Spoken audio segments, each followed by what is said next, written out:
भाई आप कोई और बातें सुनाओ। सारा, क्या तुम्हें मालूम है कि हमारे गांव के करीब एक पुराना मकान है जिसे भूत बंगला कहा जाता है? नहीं भाई, मगर क्यों? कहते हैं कि इस बंगले में एक औरत का भूत रहता है जो हर रात आधी रात को रोती है। लोग कहते हैं कि वो अपने गुमशुदा बच्चे को तलाश कर रही है। लेकिन क्यों और कहां से और कब से गुम हैं इसके बच्चे? बहुत साल पहले इस बंगले में एक खुशहाल खानदान रहता था, लेकिन एक रात उनकी बेटी ज़ैनब पुरअसरार तौर पर गायब हो गई। माँ ने उसे हर जगह तलाश किया, लेकिन वो कभी नहीं मिली। कुछ लोगों का कहना है कि माँ पागल हो गई और उसी रात उसने अपनी जान ले ली।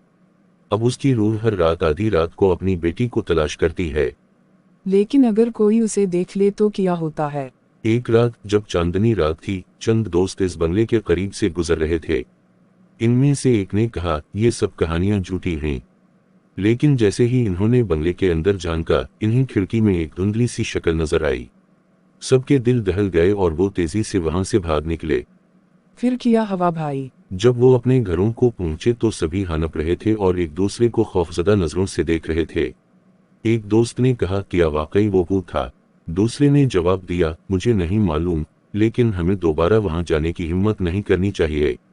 फिर वो वहां कभी नहीं गए और आपको किसने बताया?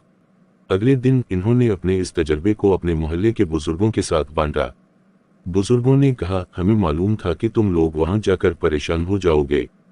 वो बंगला वाकई मनहूस है। कई लोग वहां जाने के बाद बीमार हो गए या इन्हें ख्वाबों में वही भूत नजर आता रहा। फिर बुजुर्गों ने खूब डांटा होगा। ये सुनकर वो हैरान रह गए और इन्हें एहसास हुआ कि वो कितने खुशकिस्मत हैं कि सिर्फ डर कर वापस आ गए। बुजुर्गों की बातों ने उनके दिलों में खौफ मजीद बढ़ा दिया। इन्होंने अहद किया कि दोबारा कभी इस बंगले के करीब भी नहीं जाएंगे। भाई मुझे डर लग रहा है, चल वापस।